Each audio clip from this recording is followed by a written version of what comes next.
Le principe de mutabilité du service public.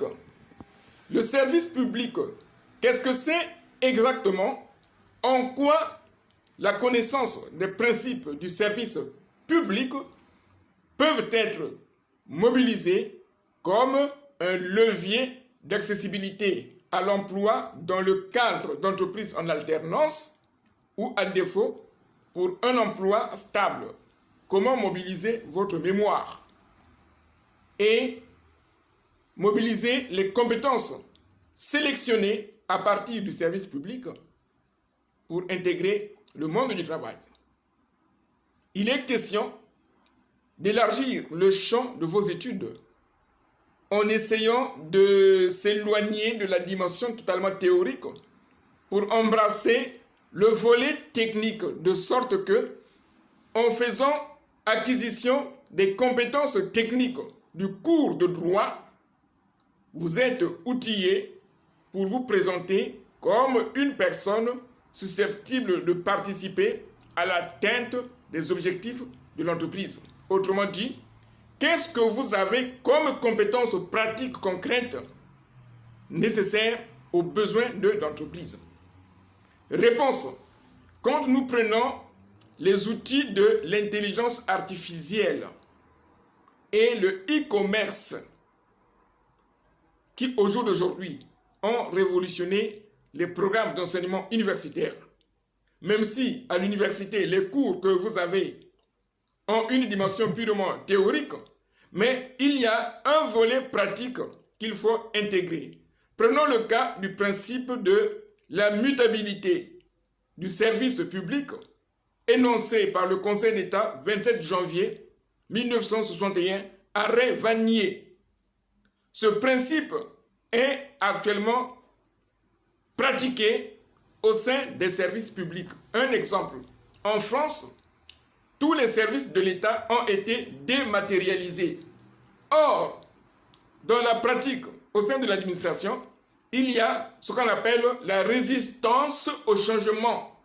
Il y a certains agents qui résistent au changement et parfois refusent de participer aux formations ou d'utiliser de nouvelles pratiques ou méthodes liées aux outils de l'intelligence artificielle et applications numériques.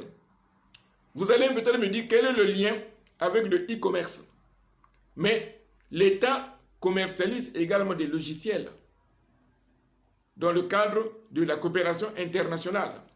Il y a des logiciels de comptabilité publique qui sont exportés dans certains pays que je ne cite pas, dans le cadre de la coopération internationale et la coopération fiscale et douanière.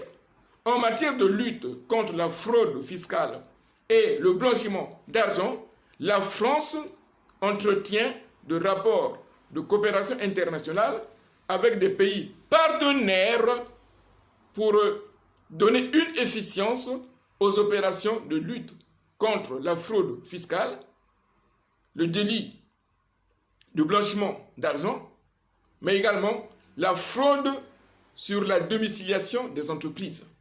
Donc voilà autant des points que vous pouvez cibler, renforcer les connaissances et compétences en la matière et en faire usage dans le cadre de votre demande d'entreprise en alternance ou à défaut, si vous avez eu votre Master 2, vous souhaitez intégrer un service de l'État, vous avez la possibilité de le faire en consolidant le volet théorique du droit avec des compétences pratiques. Je vous ai donné un exemple, la coopération internationale.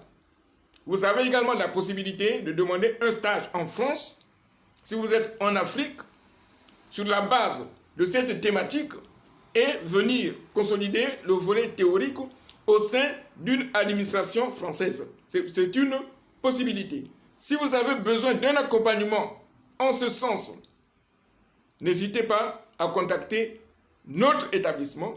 Et si vous avez d'autres questions, vous avez la possibilité de les poser dans les commentaires. La finalité, à titre de rappel, c'est de faciliter l'accès des jeunes à l'emploi au poste de juriste et y demeurer de façon stable. La stabilité au poste de juriste est un point important.